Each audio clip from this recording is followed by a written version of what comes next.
नमस्कार दोस्तों, स्वागत है आप सभी का। आज मैं आप लोगों के लिए CGSI मेंस पेपर के फर्स्ट पेपर के 63 हिंदी क्वेश्चन का आंसर की लेकर आई हूँ। तो आइए देखते हैं इसमें पहला क्वेश्चन क्या है। कारक कितने प्रकार के होते हैं? ऑप्शन है 3, 4, 6 एवं 8। तो इसका सही उत्तर है ऑप्शन नंबर डी 8। हिंदी वर्णमाला में नासिक की ध्वनियाँ होती हैं।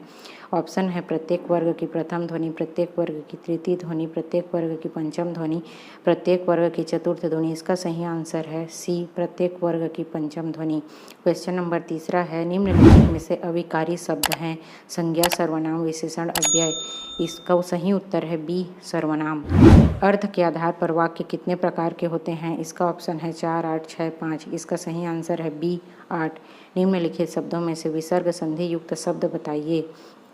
विद्यालय, जगन्नाथ, राकेश, निर्जन। इसका सही उत्तर है डी, निर्जन। निम्नलिखित शब्दों में से सही वर्तनी है। इसका सही आंसर है ऑप्शन नंबर सी, उज्ज्वल। क्वेश्चन 7, निम्नलिखित में से कौन सा शब्द अलंकार है? इसका सही उत्तर है दोस्तों यमक, option number A. Question number 8, कोयल का कंठ सबसे मधुरतम है, वाक्य में कौन सी अशुद्धि है? इसका सही आंसर है विशेषण संबंधी अशुद्धि। क्रोध किस रस का स्थायी भाव है? इसका सही आंसर है ए, रौद्र। उपन्यास राग दरबारी के लेखक हैं। इसका आंसर है ऑप्शन बी, श्रीलाल शुक्ल। जैसा बोओगे वैसा काटोगे। क्वेश्चन नंबर 11, इसका सही आंसर है मिश्र वाक्य। तद्भव शब्द का चयन कीजिए। इसका सही आंसर है ऑप्शन नंबर ए, अखरोट। अथ का विलोम शब्द है, ऑप्शन बी सही है, इति। रीति युक्त काव्य धारा के कवि हैं। इसका सही आंसर है option A, Keshav Das. Question 15, सुक्ति का सही संधि विच्छेद होगा। इसका सही आंसर है ऑप्शन सी, सुधन उक्ति।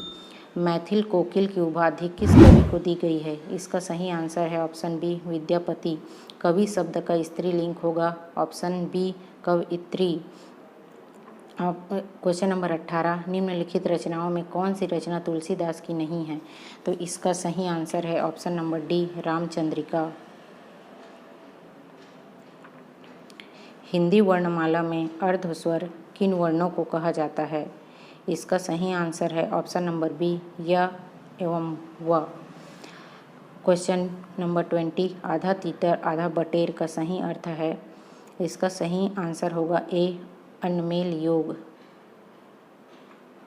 सूर्यकांत त्रिपाठी निराला की व्यंग प्रधान रचना कौन सी है? इसका सही उत्तर है ऑप्शन नंबर सी, कुकुरमुत्ता। क्वेश्चन नंबर 22, संचारी भावों की संख्या मूलतः कितनी मानी गई है? इसका सही आंसर है डी, 33।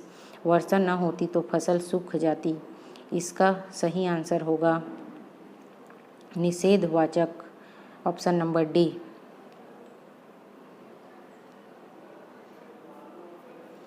क्वेश्चन नंबर 24, वाक्यम रसात्मक काव्यम, यह परिभाषा दी गई है। इसका सही आंसर है ऑप्शन नंबर बी, विश्वनाथ द्वारा। पुष्प का पर्यायवाची है। इसका सही आंसर है option number B, Prasoon. Question number 26, निम्नलिखित भाषाओं में से किस भाषा की लिपि देवनागरी नहीं है? इसका सही आंसर होगा दोस्तों ऑप्शन नंबर बी, पंजाबी। निम्नलिखित शब्दों में कौन सा शब्द अशुद्ध है? इसका सही आंसर है ऑप्शन नंबर सी, निरोग। निम्नलिखित शब्दों में कौन सा शब्द जल का पर्यायवाची नहीं है? इसका सही आंसर है ऑप्शन नंबर ए, रसाल। हिंदी को निम्न में से किस भाषा की परिवार माना जाता है? इसका सही आंसर होगा ऑप्शन ए, भारूपीय। कबीर को वाणी का डिटेक्टर किसने कहा था? इसका सही आंसर है हजारी प्रसाद द्विवेदी।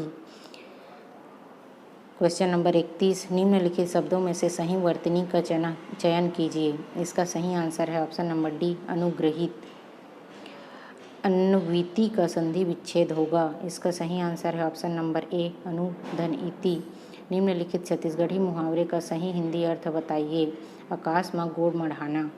इसका सही आंसर होगा डी, बड़ी बड़ी बातें करना। क्वेश्चन नंबर 34, गूढ़ स्वर संधि का उदाहरण है। इसका सही आंसर है ऑप्शन नंबर ए, महेंद्र। भारतीय संविधान में हिंदी को राजभाषा के रूप में कब मान्यता दी गई? इसका सही आंसर होगा ऑप्शन नंबर सी 14 सितंबर 1949।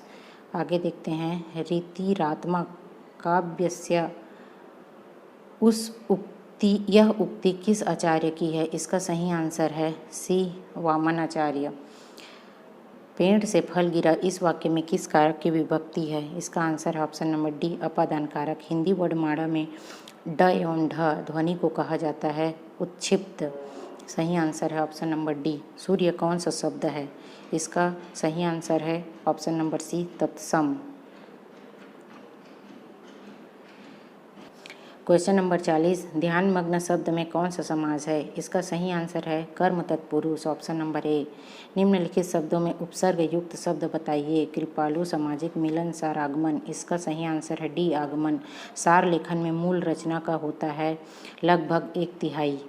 इसका सही आंसर है ऑप्शन सी। कपटी मित्र किस मुहावरे का अर्थ है?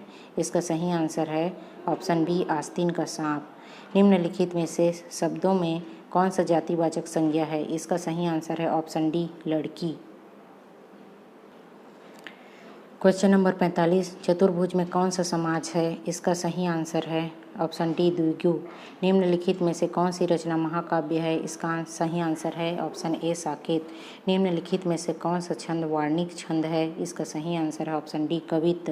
क्वेश्चन नंबर 48, चरण कमल बंदव हरिराई पंक्ति में कौन सा अलंकार है?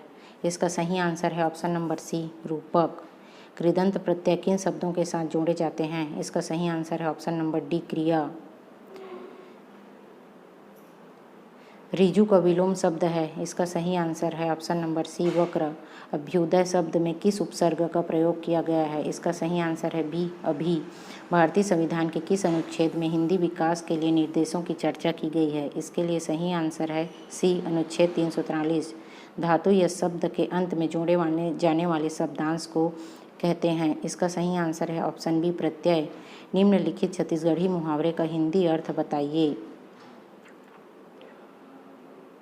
हीरी मिटकी मारना का सही आंसर है ऑप्शन नंबर ए जल्दबाजी करना। क्वेश्चन नंबर 55, कोई कौन सा सर्वनाम है? इसका सही आंसर है अनिश्चयवाचक। क्वेश्चन नंबर 56, द्वंद्व समाज का उदाहरण है। इसका सही आंसर है ए रामकृष्ण।